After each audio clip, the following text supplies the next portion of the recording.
Welcome to Scoop World Order. Happy Sunday. It is game week, ladies and gentlemen. The Ohio State football coaching staff is in the Woody Hayes right now, officially game planning for Indiana. They're on the grind. It's one of those work till 10 p.m. nights, and it's time to get going. +1 practice tomorrow on Monday, then started by Bloody Tuesday, Wednesday, Thursday cleanup day, Friday travel.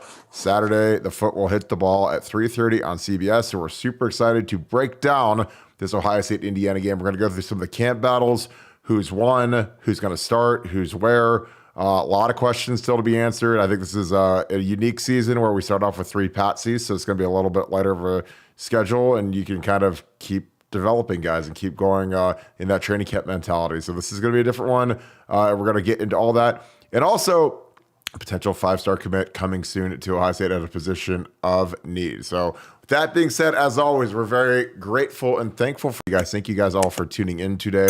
As always, we appreciate you guys loving us up, giving us those likes. If you can leave us a like, those are humongous for the show. If you click subscribe, send the show to your friends. We appreciate that as always. If you like our live shows, click the little alert bell. You'll get an alert every time we go live, so you never miss a show. And comment. Who is going to be your breakout player this year? Is it going to be Josh Simmons?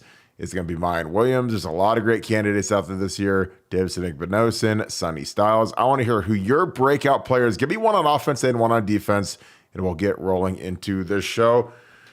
Of course, I got to bring in my good friend, Nevada Buck. Nevada, how are you today? He is on mute. I think he's too excited from the El Segundo when he was watching that momentarily ago. So we're going to get him back in here.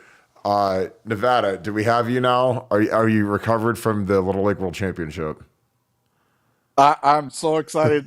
Walk-off home run in the bottom of the 6th inning for El Segundo Little League to win the I mean, come on, as a kid, who hasn't dreamed about hitting a home run in the bottom of the 6th inning to win the Little League World Series? I mean, it doesn't get any better than that. Yeah, that was pretty spectacular, pretty exciting time for sure, and great time for baseball down in this area. So yeah, I'm excited, and now on to Indiana Ohio State football. Let's kick it off. I'm ready to go.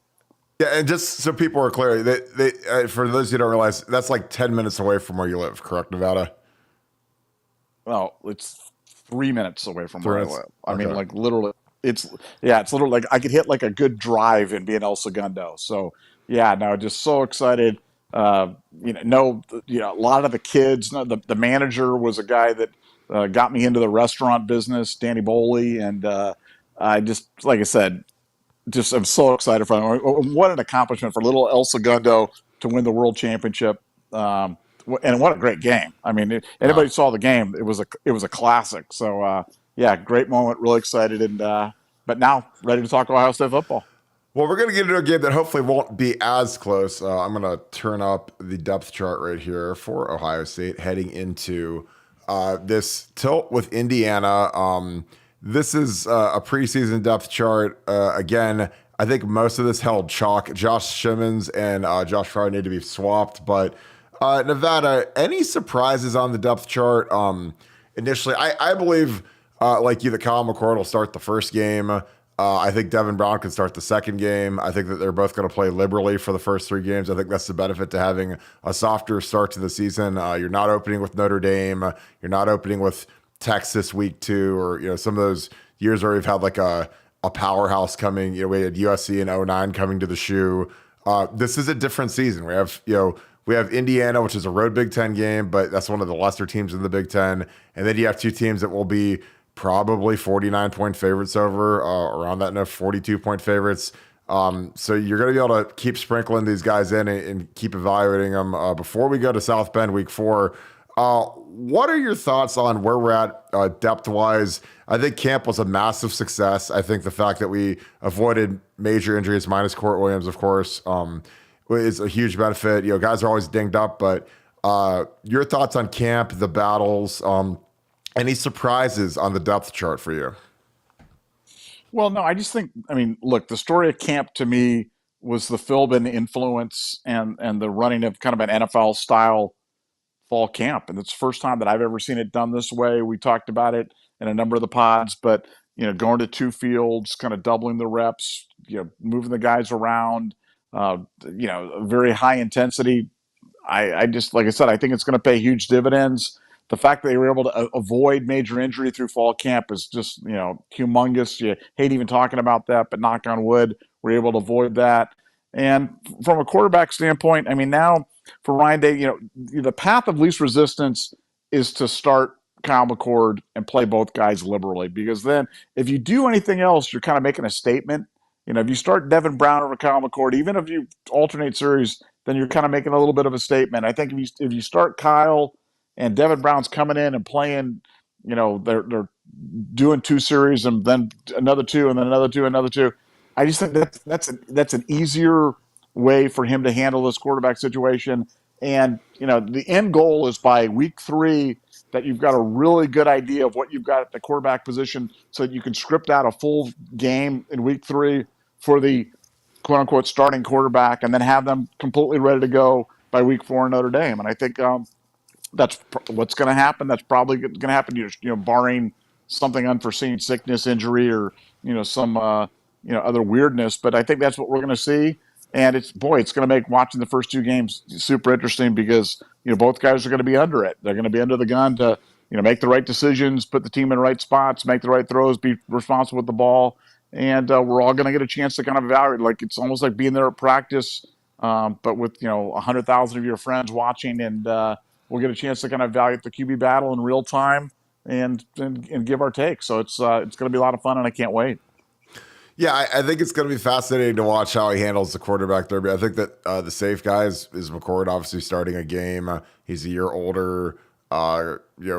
Came in with Marvin, which you keep your number 1 receiver happier, I guess. If that's his boy, a guy that he's known for 6-ish years or so through their days coming up in PA. But I think it's going to be really exciting to see the offensive line, how they mesh, gel, whatever you want to say.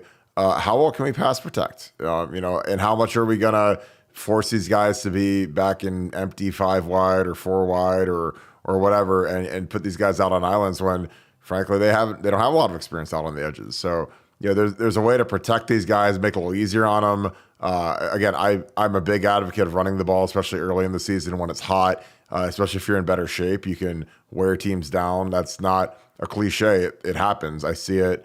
And you can express some physicalities in offense, which is something that, frankly, I think we've been lacking the last 2 years. I think that when we've run into physical opponents, they've given us trouble. Obviously, we have the flash with Emeka and Marvin on the edges, but we need some of the smash, because the smash is what carries into those cold days in November when you got to go win a Big Ten championship. So I'm really excited to see how Josh Simmons hangs in there. I think Josh Farr. I think the story of camp for me, just being a line guy, is moving Josh Farr back to right tackle, where I thought he was immeasurably better and more efficient and just more comfortable than he was at left. I watched a lot of reps of him at left tackle. Was very nervous about it. I think Jimmy Simmons, he's a better athlete, but does he have the footwork to hang in there on the edge? Again, we've been blessed the last couple of years because we've had Nick Petit-Frere, who's an NFL day 1 starter. DeJuan Jones has been fantastic for the Browns. Obviously, he's going to make the Browns to be their swing tackle. And Paris Johnson was a 6th overall pick, the highest drafted lineman since Orlando Pace. So, we had premium level players, a blue chip left tackle, a kid that was underdrafted in the NFL draft in DeJuan last year. Can we manufacture, do the Moneyball thing, and get a similar level of production and pass protection out of Josh Farr and Jimmy Simmons? That is on Ryan Day. He's the play caller. That's on Justin Fry, and it's on Brian Hartline. So I'll be fascinated to watch that. The guy that I really want to see, who he's already broken out once, but he needs to re-break out, is Trey Henderson. I think Trey Henderson's the guy that has the upside of being a Bijan Robinson type player in the NFL. Whereas Mayan, who I think is a very capable player, is more of a Mike Webberish kind of guy, kind of a back end of the draft guy that could make a team, play special teams. But he's not that high end guy that like a Bijan or Jahmyr Gibbs is. And that's what I think Trey can be. And I think that most people, that have eyes can see that Trey Henderson is clearly the most talented back in that room, and he's healthy and he's focused. And frankly, he's trying to get paid, and he saw Bijan go top 10. He saw Jahmyr Gibbs go 12. He's a guy that I think that they need to feed. And I'm excited to see how hard he runs, because I think that his freshman year, one of his best attributes is that he ran incredibly hard. He dropped the shoulder on guys. He wasn't allergic to contact, because I've seen some of these guys in their third years as running backs, they turn into rabbits and they run out of bounds and they avoid contact and they're in like preservation mode. And I hate that. And I hope Trey isn't that. I don't think he will be. Nevada, who are a couple guys that you want to see early in the game, just to see where they're at in their progression at Ohio State? Well, I mean, for me, the obvious one is a Sonny Styles, a CJ Hicks, a Kenyatta Jackson, guys that have been really balling out. Um, but let's see what they can do on the defensive side. Obviously those are all defensive players, but on the offensive side, it's kind of a tribute to Kirk Barton's 2006 team. I want to see if they roll the second unit out there as a complete group and roll out there. There are some rumblings that they might do it. The question is, will they pull it off in terms of doing it? They've talked about it. Um, will they do it? Because we remember what they did in 2006 when they did it. They did it one time. You and I got to break that down because Very well. according to Burt Garten, that wasn't the greatest blocking job of all time, but the drive did result in a touchdown, and then they went away from it and never did it again. So I think every 17 years they have to roll the second line out there when it matters in a game, and I think this is the year to do it. So let's go. I don't know if I've ever seen any team do that. And I'm talking, this wasn't at Indiana. This was playing number one Texas at Texas, and our staff and training staff, they were so petrified that it was going to be 101 degrees and we're all going to die, because it's so hot. So they told those guys all week, you're in the third series. It doesn't matter if we're coming out on the 1 yard line and we have 99 yards to drive, or if we're on our 1 foot line to punch it in, you guys are going in. It was ironclad. And I was in the mode where I was like, there's no way you're going to put these guys in against Frank Oakham and Brian Arakpo, first rounder. I was like, there's no way. These guys, but they did. And I'm telling you, there are certain plays you can call where you don't have to block anybody. And that's all. 3 plays and we scored. And it was a turnover. I don't know if it was Donald Washington or if it was James. I feel like it was Donald. He picked up a fumble or something. And I remember watching on they put on this like Godzillatron. It was like the biggest Jumbotron in the world when they installed it. And I remember watching Donald running across the field, and his nameplate was like the widest. Washington's like, however many letters. And I was like, all right, let's go. We're down on the 25-yard line or 30-yard line, like going in. We hadn't scored yet. And, Texas, they didn't have Vince Young, but Colt McCoy is still in the NFL. They had Jamal Charles, who's one of the best running backs probably that I ever saw in person. He's unbelievable.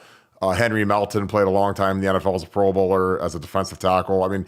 They had legit dudes. So I was like, let's not screw this up. And they put them threes out there. And I was like, oh my God, this could be the worst thing we've ever done. And sure as could be, they went down and scored on 3 plays. So, sometimes things are overrated. Again, I'm a big advocate of protecting your offensive line early in the season. Obviously, you want the big dominating O-line, but I've just lived it. When you've got a bunch of new guys in there, you're trying to make sure they got their confidence, they got their wits about them. You can make it easier on them, or you can make it really hard on them. So, it's kind of like when you've got a new starting quarterback, throw a couple easy slants to let them get loose. Throw a couple, let them get a few completions going. You don't have to throw 70-yard bombs that are hard to complete, difficult throws. Let them get a little rhythm going. I'm just a big believer in that. I think that I've seen guys that are nervous, they get anxiety, they get the butterflies, and you can take a lot of that away if you just call like a nice physical early running down type game. So it'll be interesting to see how they treat these guys, because Jimmy Simmons has started games in college football, but he's never played at Ohio State. This is nothing like San Diego State. Josh just started 1 game. Carson has never started a game. He's never played center in a game. And then you have 2 guards that have played a lot of football. So it'll be interesting to see how they treat these guys. Any other guys that you're looking forward to seeing? There's some guys I think that are kind of total mysteries to a lot of us. Like Jahad Carter's a guy that I think is going to end up playing a lot for us, and kind of a mystery. A guy that was hurt for all of spring. He's been banged in camp. Obviously Sonny playing Sam linebacker is something that You had a nugget on about 2 months ago that he's going to be playing Sam linebacker slash nickel slash strike slash whatever dumb name they want to call it. It's Sam linebacker basically. But I'm excited to see Mike Hall. Are there any other guys that you're raring to see go against Indiana? Well, Carnell Tate, Brandon Ennis. I mean, Yeah. no Rogers. The Rogers. I mean, it's like that's the great thing about this team. I mean, this is not hyperbole. This is just fact. This is the deepest Ohio State team that I've ever seen. And so as a result, when you're going to see guys that are twos, or you're going to guys see that are threes, that are really good players. So like this is one of those ones where don't turn it off, don't turn away because whatever's going on with thing, because you've got a lot of guys that can play, and that hasn't always been the case. I mean, Ohio State's always had great talent, always had great top end talent, always has, but I don't think I've ever seen a team that went as deep as this one. And it's going to make watching the games thoroughly enjoyable. And print out your roster before the game so you know the numbers and you can figure out who it is that's doing what. But between the two quarterback derbies, 12 guys in the offensive line that can play, uh, you know, 10 wide receivers that are ready to go. I mean, 9 linebackers that can play. I mean, it's going to be one that's going to be roster heavy this year. So make sure you've got it. Make sure you work on that. We'll play roster bingo as we're going along, and it's going to be a lot of fun. No, I agree. I think as you get into the season, you're going to see young guys. Again, the way the schedule sets up, honestly, it's really nice. You're not playing Notre Dame week 1. You're not playing a team that is a top 10 matchup. So you can really get after it, and you can rotate some of these guys and some of these young guys. I mean, I'm going to do a bold prediction throughout on BuckeyesCube.com, but bold prediction, not really that bold, but just based on everything. I think Carnell Tate scores a touchdown week 1. I really do. I think he's going to be a guy they're going to take the top off. I think that if you assess the 3 most talented receivers in the room right now, it's Marvin Emeka and Carnell. So, I know that Julian Fleming is the old guy. They're going to play him. He's going to start, whatever. Xavier is the captain, Blocko, whatever. But Carnell's the guy that's going to be the next top 10 pick. He's going to be the guy that carries the torch. And I think he's a little ahead of Brandon Ennis just because he's able to graduate early, got here in January instead of in June. And that 6-month window is humongous for development, learning the playbook, learning everything. It was by the time when you're a guy that enrolls early and you go through winter conditioning, mat drills, spring ball, you go through all that. By the time you hit June, when all your boys are showing up, like when Brandon Ennis is showing up, you're already like a veteran. You're already kind of like it's like almost like you're a sophomore because you've already had 6 months in the program, and it's old hat to that at that point because you know where to go, how to do it. Mickey Marotti, your body's going to be in great shape just because you've had 6 months of Ohio State workouts, and our workouts are brutal. So, it's just a whole different ball of wax than coming in from high school in June. And the most important thing is you can learn the playbook. You can go through spring, you can get with the GAs, get with the young coaches, and have them run you through stuff. And most importantly, in that room is you get to be around Marvin and Emeka for 6 months and learn how those guys do it and how those guys work. So that's a huge benefit to growing early, man. Because when you have a good position room with a really good culture, you want to absorb all of that because they're not going to be here for. I mean, we got about 5-ish months left of Emeka and Marvin as Buckeyes before they declare and go pro. So every minute you can be around those guys is crucial. And Carnell had double the time that Brandon Ennis did. Now I'm not saying Brandon Ennis isn't an absolute dog because I think he's an absolute monster, but that extra 6 months helps Carnell, kind of get ahead of him. Defensively, God, Ty Hamilton, I get so many rave reviews about Ty Hamilton just doing everything right and just being a workhorse. His brother got a massive second contract. It was like $40 million. And he's kind of the same guy. He's kind of coming into his own, a little bit of a late bloomer. But every time I want to write down Ty Leak in the depth chart, I always think, I think the guy that they really trust in there is Ty Hamilton. He's kind of the guy that easily could be a captain next year. He easily could be one of those workhorse guys that's under-heralded. He's not a defensive end. He doesn't get the flash, but he's a guy everybody respects. He's very hard to block. And then you put him next to JT and Jack and then Mike Hall or Ty Leak. That's a pretty vicious group along with Tywone Malone. Nevada, what are your thoughts on the defensive line and any predictions you have for that group? Well, I think they're going to rotate a lot of guys. I mean, obviously, I mentioned Kenyatta Jackson. You can talk about Caden Curry, obviously, Ty Hamilton's a guy who's flown under the radar for, a great deal of time for Ohio State. And um, it's been kind of interesting because, Tyleek gets all the notoriety, but you're right. When you talk to people that are at the practice reports, Ty's the guy that they're talking about. And we talked about, 6 months ago on the defensive line that probably the safest pick for interior line starter was Ty. And, that's really saying something. And I think he's going to have an outstanding year for Ohio State. But look, the defense is only it's all about being able to generate that pass rush with four guys. Can you generate the pass rush with four? Can you get after the quarterback without having to blitz, without having to bring extra guys, without having to bring the pressure, without having to utilize the jack? I mean, if you can do that, football is a very basic game. It's stopping the run, being able to run and being able to pressure with four. So that starts on the defensive line and, goes from there. Now you can move from there to I know we'll talk about defensive backs, but, guys like Denzel Burke, I think people were down on Denzel last year, kind of like they were on Travion because he was hurt. I mean, I don't think people had any idea how much he was hurt. And he's not hurt this year, and he's playing much better as a result. And when you put him out there with Jordan Hancock, and you put him out there with Davison, um, I mean, man, we've got some guys that can cover. And I think the cornerbacks for Ohio State are going to look completely different. But it starts with that pass rush. Pass rush gets there, force the quarterback to put the ball up there, make sure those defensive backs are able to get the ball, hands on the ball, create those turnovers. That's what we need. I think we're going to see more of it this year, and can't wait to see it. Yeah, I totally agree. I think that we've had some addition by subtraction the last couple years in a couple of those rooms. I've heard some things I don't really feel like repeating, but I think that the cultures of the D-line room and the defensive backs, the safeties, and the corners rooms respectively are both much better. I think Davison has been one of the stories of Ohio State. He shows up, magically everybody gets a little bit more sharp. Magically Denzel's a little more sharp. Magically Jordan Hancock. Because like when you have a guy that can take your spot, and he might actually be better than you, you magically, you sharpen up, you get healthy, you rehab, you take care of yourself, you push yourself in the workouts. And that's not all like a negative thing. It could just be a bunch of competitors competing for one of the two starting corner spots. And honestly, I think corner, is a lot like running back in that I think you're going to see a rotation. I think you're going to see multiple guys, especially early in the season when it's hot.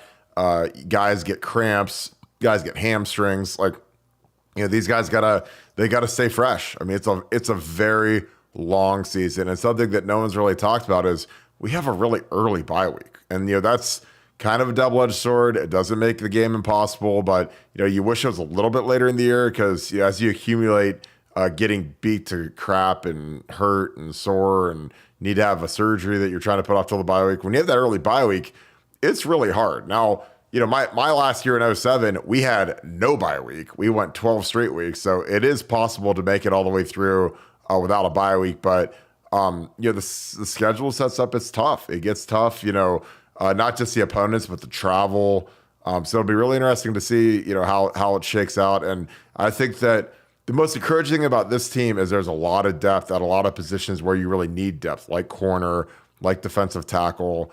I think getting Tyrone Malone is going to be one of the steals of the century because we frankly are thin there. And, you need Hero Canoe to give you 10 snaps, 10, 15 snaps a game and be good. I mean, it's not 10 snaps and go out there and get your break speed off. It's 10 snaps up there and playing rough tumble Big Ten football and generating pass rush and being able to hold it, hang in there in the run game. Because defensive tackle it's not the hardest position to play because that's cornerback by a country mile. But it's probably the physically toughest position to play because you get banged a lot. You get into a lot of double teams, a lot of guys fall into your legs. Those guys, they should get medals because they really do get destroyed by the O-line coming off on double teams and that kind of thing. So you need at least 4 guys to make through the season. Ideally, you'd have 5 guys in the middle because you've seen the past few years, like Mike Hall was hurt a lot. Tyleek was hurt during camp. Like, it's a tough position because you're getting hit a lot. And, when Donovan Jackson is double teaming you with Josh Simmons, that ain't fun. It's actually terrible. So I'm looking forward to seeing what those guys do. Nevada, we've got a potential 5-star commitment coming. We're going to get into that right now. What are your thoughts on where we stand with Brandon Baker right now? Well, look, the people I talk to in Southern California that kind of follow him closely, that know him the best, that have known him for a long time, say Ohio State's a school to beat, and so Ohio State's in the driver's seat. So that certainly gives me optimism. He's the type of kid that Ohio State seems to have done well with in the past. He's not an NIL only kid. And I think Ohio State's in a great position, and they keep telling me they think they'll get him. And the teams that you would normally think would be suitors for him all think that Ohio State's in the driver's seat for him. So, yeah, hey, we're looking for how can we improve this class, from a rating standpoint. Well, adding a 5-star like Brandon Baker would certainly do it, and I think Ohio State's well positioned to do it. Obviously, official visits, still to go on that, but I think Ohio State's well positioned, and if I for my money, I bet on the Buckeyes to be the winner of the Brandon Baker Derby. Yeah, I mean, I think if you get him and you get him and Luke Montgomery as your bookend tackles for a while, that'd be a fantastic pairing. I think Luke's a perfect left tackle. I mean, if he's a little bit taller, he'd be a Paris Johnson level prospect, but I think he's a tier right below that. A little shorter, but he has fantastic feet, fantastic footwork. That was, something I noticed about him is really light mover, really good high level basketball player. So it's just something that you look at. You kind of look at all the attributes and you see, Brandon, again, he's playing right tackle here. I think he'd be a phenomenal right tackle in college football, but he could easily play left as well. I think that there's less of a gap between the left tackle and right tackle than there used to be. I know that everybody thinks that the left tackle is like the ultra premium position and the right tackle is just some guy that plays over there. But if you look at the National Football League, Trent Williams is the highest paid left tackle in the league, and Lane Johnson, who's the highest paid right tackle in the league, makes almost the same amount of money because he's just that good. And with the proliferation of throwing the ball in football at the college and NFL level, you need two pass blocking tackles. So there's no hiding. It's not like the left tackle goes against the good players. Like the right tackle, if you're the right tackle and you play in the NFC West, you get to see Nick Bosa and Joey Bosa. Or excuse me, Khalil Mack. You're seeing those guys line up on the other side of the field too. Excuse me, they're AFC. But I think that this is a kid that he's going to be one to watch. It's us in Texas. He's visiting Nebraska. I can't see a kid like this committing to Nebraska. I just think that they're just too far down the road in terms of development. So it looks like it's going to be us in Texas. Obviously, Texas, they've got the NIL thing going, but I think that the development and the depth chart really looked great for Ohio State for this kid. I love watching him play. I love watching these kids from these schools that, frankly, look like colleges. When you see Mater Dei and Bosco and some of these schools that are on ESPN this weekend, I mean, that is just incredibly big time ball. And shout out to St. Ed. St. Ed's, the Armstrong twins beat Good Counsel today. That's a big win for Ohio high school football. St. Ed's looks really good. I mean, they've got a massive offensive line. But yeah, Nevada, I think that, O-line recruiting is so much about development. Where would you rank this class as a whole if we could land Brandon Baker on the heels of getting Edric Houston? Well, I've said that I thought it would be right up there with the best, highest regarded classes. And when I talk about that, I'm not talking about the total number of points on some year where you sign 31 guys. I'm talking about the average star rating. I think it'll be right up there among the best classes that we've ever had. You've had some classes. The Ewers class was a little bit weird because you had him kind of come into the class as a reclassification, and that kind of skewed things a little bit. But this one's going to be right up there. I mean, I think we're sitting right now with 5 of the top 19 players in the country, which is just an obscene number. So, Ryan Day continues to recruit at a high level, and I mean, at an absolutely high, at an elite level. And when you do that, you put yourself in position, to have a chance to win the national championship. He's continued to do that, stringing these classes back to back to back to back. And that's how you build kind of dynastic situations. And Ryan Day certainly continued on it from the foundation that Urban Meyer kind of brought in the high level recruiting, but been doing a great job. And this class will be right up there at the top.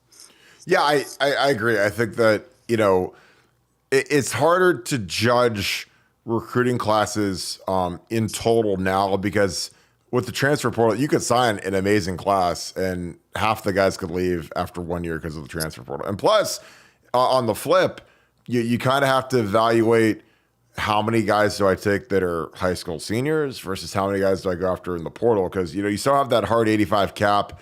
Obviously, you can soften it up and offer kids NIL deals. Like Lorenzo Salas Jr., for instance, is a walk-on this year because one of the collectives is actually paying for his tuition. So it deletes the cap crunch. That was something that was not possible pre-NIL. It is possible now. So it's going to be interesting to see how you evaluate these classes because it's so much more muddled, it's so much murkier when you can go out and say Ryan Day decides, hey, you know what we're going to do? We're going to spend our NIL money on the top 7 guys that are in the portal, and you go out and get 7 Davis Adigbonosens, to join your team, or you get 7 guys that are like that caliber, starting caliber, potential 3 and out caliber type players. Like it skews a little bit. You're going to be taking smaller high school classes, but I think that some of these guys' demises were greatly exaggerated. I think Larry Johnson, as much as he was getting talked down about, to go out and get Justin Scott and go out and get Edric Houston, that's as dynamic of a duo as we've ever landed at Ohio State for a defensive tackle, defensive end combo. You're getting 2 legitimate 5-star players at 2 ultra premium positions. So kudos to him. And he got some other guys coming. Obviously we whiffed on a few, but you land 2 5-stars in one position room any year. That is a banner year for that room. Obviously, it's all skewed because Brian Hartline seems to do that every year. But you can't judge someone off of, something that's such an anomaly like Brian Hartline's recruiting. So, but I'm just excited for these guys. Like I said, this kid's film is great. I love watching it. I think that a lot of these kids are starting to wise up and realize that Ohio State is a pipeline to the NFL. If you show up here and you work, you're going to get drafted. You're going to get drafted high. The reputation for development is spellbinding. When you watch these NFL games and you see Ohio State guys all over the rosters, it kind of drives it home. Well, it is game week, Nevada. You have any bold predictions as we wrap this show up today? Well, I think, my bold prediction is that the Ohio State running game leads the way against Indiana, and that that we have 3 guys go over 100 yards against the Hoosiers, and that's something that's rarely done at Ohio State. It's only been done a handful of times, but I think it happens on this Saturday. I think the running game shows out and leads the way for a dominant Buckeye performance. I agree. I think we're going to have some explosives. I think I'll say we'll have 5 plays over 50 yards on offense, which is a lot, 250 yards, but I can just see us taking the top off the ball. I can see, Trey showing off his breakaway speed. I think that's back. The people I talked to in camp says that he looks like he's hungry, man. He's like Pac-Man out there, just running through people, eating up yardage, getting the big chunk plays. Something that I would love, and I don't know if we're going to get there, see a couple screens to try it, because the last time we threw it to him, I think, was the Minnesota game in 2001. He went for like 77 yards or something crazy like that. So it was like his first touch of his career, and he went to the crib. So I'd love to see some of that, and I'd love, again, take care of that offensive line, please. Screen game, quick game, 3-step drops, run the ball. It's real easy to kind of build up their confidence. It doesn't matter if you give up a sack on a 7-man drop or whatever, as long as you give up no sacks, you're in good shape. So it'll be interesting to see what this O-line can do. I'm really excited to watch them. So with that being said, we're going to wrap this show up. We appreciate you guys. Happy Sunday. CJ Stroud is going to be playing tonight at 8 o'clock. I don't know if they're going to give him maybe a drive or 2 in this final preseason game. But thank you guys so much for tuning in. As always, if you enjoyed this content, please click like. Then also click our little subscribe button. Send this show along to all of your friends. And also click that alert bell if you enjoy our live content. If you want the best experience for college football, join BuckeyeScoop.com. Our message board is going crazy, and we really enjoy being on there. Great group of fans, some of the best people you'll ever meet in your life, and just a great community of people. So we appreciate you guys so much. It's here, guys. It's game week. Time to go beat Indiana. These guys are getting locked in, ready to roll. So as always, thank you so much, Buckeye Nation, and thank you, Buckeye Scoop family. We'll catch you guys tomorrow. Go Bucks.